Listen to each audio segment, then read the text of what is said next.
So you're talking to your Muslim friend about God and sin and righteousness, and then he finally tells you what's really been bothering him. Why do Christians eat pork?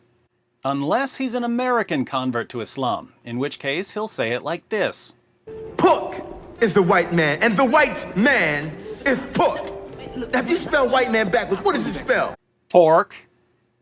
Now, when this topic comes up, you'll have an urge to start explaining the differences between the Old Covenant and the New Covenant, and to show your Muslim friend certain passages about dietary restrictions to help him understand what the Bible is saying to various groups.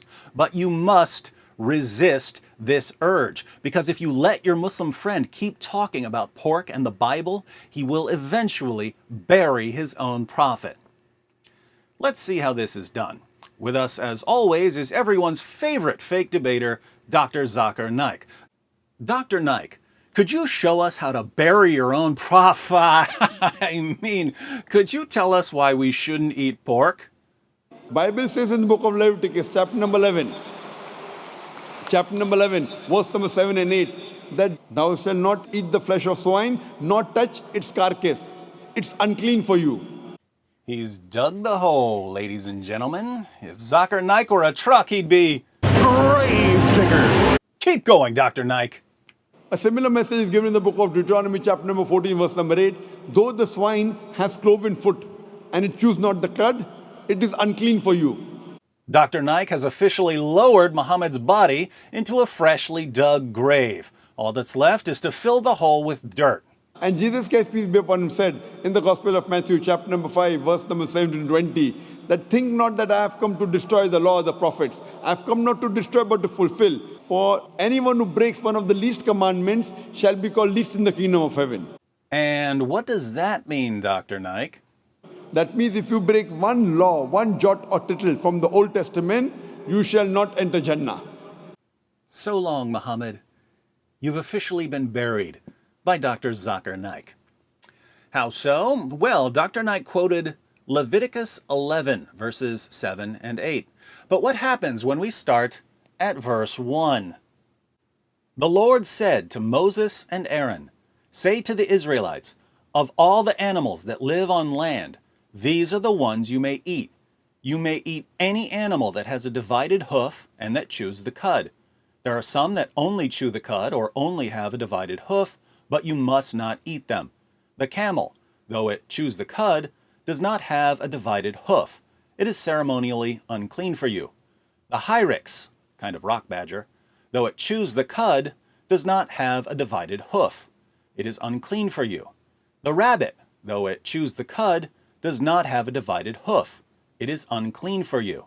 And the pig, though it has a divided hoof, does not chew the cud. It is unclean for you. You must not eat their meat or touch their carcasses. They are unclean for you. Notice, you must not eat their meat or touch their carcasses. They are unclean for you. The camel, the rock badger, the rabbit, and the pig. They're all unclean. Dr. Naik also quotes Deuteronomy 14, verse 8. But when we start at verse 6, we read, you may eat any animal that has a divided hoof and that chews the cud.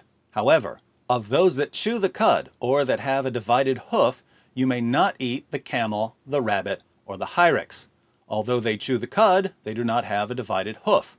They are ceremonially unclean for you. The pig is also unclean. Although it has a divided hoof, it does not chew the cud. You are not to eat their meat or touch their carcasses. So the same passages that say, don't eat pig meat, it's unclean, also say, don't eat camel meat, it's unclean, and don't eat rabbit meat, it's unclean. Why should this get every Muslim apologist's beard in a bunch? Sahih Bukhari, 2572. Narrated Anas, we provoked a rabbit at Mar al-Zahran till it started jumping, and the people ran after it but were exhausted.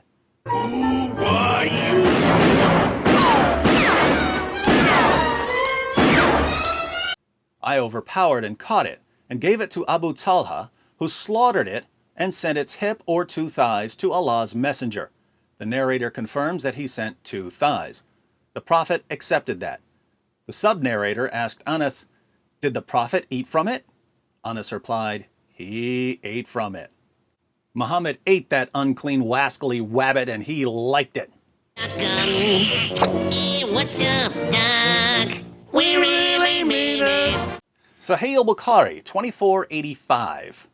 Narrated Rafit ben Khadij.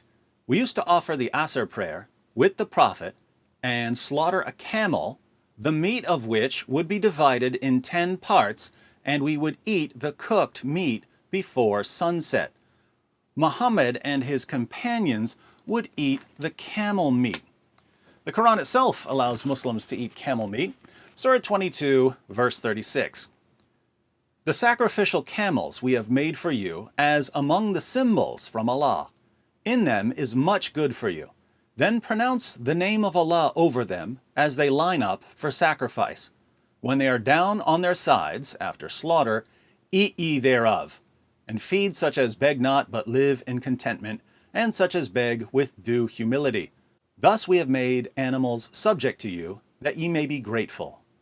I actually have video footage of Muslims sacrificing a camel.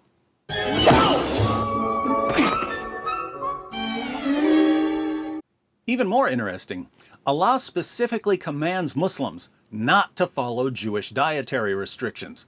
In Surah 2, verse 208 of the Quran, Allah declares, "O you who believe, enter completely into Islam, and do not follow the footsteps of Satan. Surely he is your open enemy." We know the historical context of this verse. You can read it in the Tafsir of Ibn Abbas, Tafsir Jalalain, Ibn Kathir, Qurtubi, and so on. The historical context is that a Jew named Abdullah ibn Salam converted to Islam, but he still kept the Jewish Sabbath and the Jewish dietary restrictions. Specifically, he wouldn't eat camel because it's forbidden in the Torah. Surah 2, verse 208 came to Muhammad as a response to Abdullah. Enter completely into Islam. Don't be part Jew, part Muslim. So Jewish converts to Islam were ordered to abandon Jewish rules about camel meat. Putting all of this together, we've seen that the same passages quoted by Zakir Naik to show that pork is forbidden also say that rabbit meat and camel meat are forbidden. Do you think that Dr. Naik knew that? Of course he did. He just doesn't like telling his listeners the truth. We've also seen that Muhammad and his followers ate rabbit meat and camel meat in clear violation of the Torah. Moreover, Zakir Naik claims that Jesus affirmed the Old Testament dietary restrictions and that, according to Jesus, anyone who violates Old Testament dietary restrictions will not enter Jannah. That means if you break one law, one jot or tittle from the Old Testament, you shall not enter Jannah. This means that Dr. Zakir Naik not only buried Muhammad, he also proved conclusively that Muhammad will never enter Jannah. According to Zakir Naik, Muhammad stands condemned before both Jesus and Moses because he ate camel and rabbit. So, how are you Muslims going to respond? Are you going to tell us not to take those dietary restrictions too seriously? Are you going to say that the Mosaic rules about clean and unclean foods can change from one prophet to the next? Too late. That ship has sailed. Your top apologists and scholars have spent years insisting that the dietary restrictions in Leviticus and Deuteronomy are permanent and binding. And by saying this, they've openly declared that Muhammad is permanently bound in hell. Bravo, Dr. Naik. Bravo. That's all, folks.